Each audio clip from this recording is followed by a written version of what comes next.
aujourd'hui, demain ou hier, quelque part dans l'univers. En tout cas, pas sur la Terre. Convoi exceptionnel. Je m'appelle Spanner, Dick Spanner. Je suis détective privé. Je commence à me faire du mauvais sang. Et le rouge de la honte me monte aux mains quand je pense à ce Mortimer que j'arrive pas à retrouver. Je me pose des tas de questions. Pourquoi Mendoza veut-il me scalper avec un ouvre-boîte? Et comment se fait-il que partout où je passe, des Mexicains tombent comme des mouches? En ce moment, les mains en l'air, un pétard dans le dos, j'attends toujours la réponse.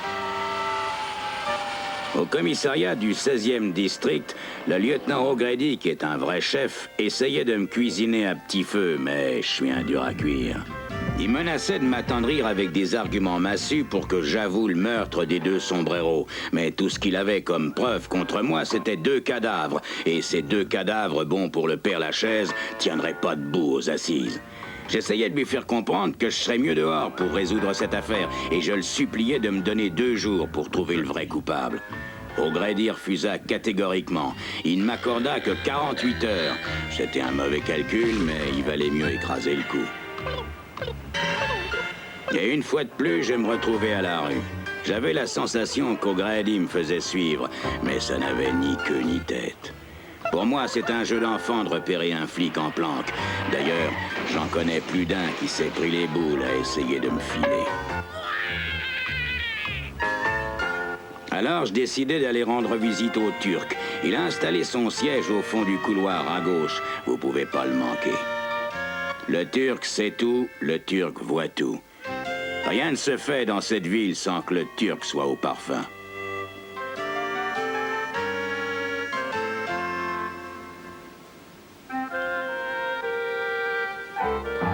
Il était sourd comme un pot et jouait du Schubert en chantant du Beethoven. J'attendais sur le pas de la porte qu'il ait terminé la symphonie inachevée. Ça va, M. Spanner. Comme il se faisait payer à la minute, j'embrayais mon histoire à toute vitesse et lui racontais tout en accéléré depuis le début. Ma rencontre avec la statue cambodgienne, Mendoza et son orang-outan, et les 2 Mexicains encore plus morts que Mortimer.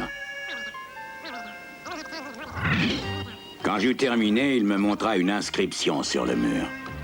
Tout problème a sa solution, toute solution son addition. C'était sûrement un proverbe turc. Peut-être que la note qu'il était en train d'écrire allait me donner la solution. C'était pas la solution, c'était l'addition. Consultation privée, $250 payable immédiatement. Nom d'une serpillière. Décidément, ce Turc, je pouvais pas le voir en peinture. J'étais prêt à le traiter comme un chien. Mais il dut lire dans mes pensées et exauça immédiatement mon vœu le plus cher. Pour $250, j'espérais qu'il avait au moins un pédigré. J'avais besoin de lever le coude et de m'envoyer une douzaine de whisky pour me soulager.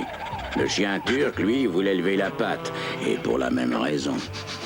Au casino, il y avait un grand trou dans le mur. Un vénard venait de faire sauter la banque. Avec les $10 que j'avais en poche, il n'était pas question de jouer à la roulette russe, alors je suivis le chien au bar.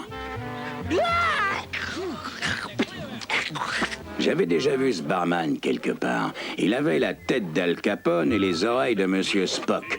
Je lui commandais 3 doigts de whisky on the rock. C'était un bar où il y avait beaucoup de passages. Pendant qu'Al Capone coupait ses 3 doigts de whisky à coups de hachoir, j'entendis la voix du manager qui bafouillait mon nom. Je connaissais cette tête de gargouille. Il avait toujours une bonne magouille à vous proposer pour vous pomper du fric. D'ailleurs, c'était son nom, Fric. Il me dit que si j'avais besoin de quelques billets pour acheter des jetons, il était à ma disposition.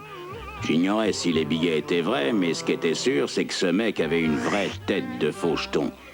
Heureusement, dans la vie, la roue tourne. Je décidai d'aller quand même tenter ma chance à la roulette.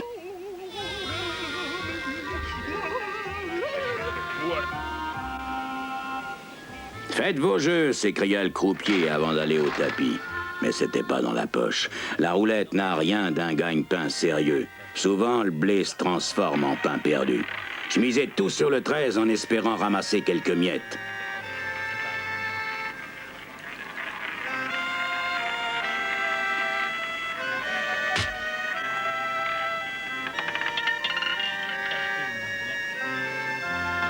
T'as gagné, Spanner.